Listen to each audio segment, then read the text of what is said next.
Ben Benjo Benjamin de Benji Sebois. En ce moment au Cameroun, il y a un petit problème entre les parents d'élèves et certains chefs d'établissement. Le problème, c'est au sujet des frais d'APEE, Association des parents d'élèves et enseignants. En juillet dernier, le délégué régional pour l'enseignement secondaire de l'Ouest a commis un communiqué dans lequel il était question que pour l'année 2024-2025, l'APE serait gratuit. Alors, nous autres parents avons pensé que cette générosité subite des pouvoirs publics cachait quelque chose. On a même soupçonné que c'était un rapport à l'année électorale, c'est-à-dire que nous savons qu'en 2025, nous avons les élections présidentielles. Sauf que ils sont arrivés devant les chefs d'établissement avec le communiqué. Ils leur ont présenté ce communiqué.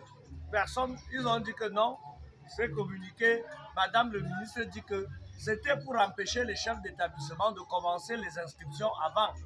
Donc, c'était pour dire qu'ils devraient attendre l'homologation, la promulgation de la date exacte du début des inscriptions, parce qu'il fallait qu'on sache même déjà quelle était la date de la rentrée. Ça, c'est ce qu'ils disent.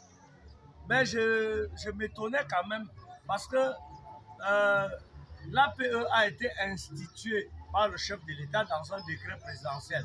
Je crois que c'était le décret du 19 février, voilà, 19 février 2001, si je ne m'abuse. Et dans le même décret présidentiel, l'article 46 et l'article 48 font état de ce que l'APE n'était pas obligatoire.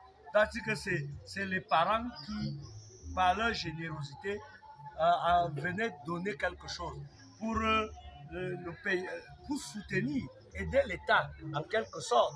Parce que vous savez que nous avons les élèves, les enseignants vacataires qui doivent être en appui parce que notre système éducatif a déjà des problèmes. Vous avez vu les résultats qui nous sont parvenus pour les anciens examens, nos enfants sont mal encadrés. Et ça pose le problème de ces frais d'APE. Qu'est-ce qu'on en fait? Qu'est-ce qu'on en fait? Il n'y a toujours pas de latrines propres dans les établissements, quand il y en a, parce qu'il n'y a presque pas.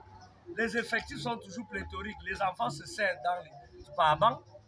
Bref, aucune véritable amélioration et la qualité des enseignements est toujours médiocre. Alors que les enfants, les parents payent la PPE de manière exorbitante. Alors que les chefs d'établissement et le ministre fassent une conférence de presse pour nous dire que ce n'était pas que ce communiqué ne signifiait pas que c'était gratuit. Même comme ce communiqué a la force d'être clair, d'avoir été clair. Merci beaucoup.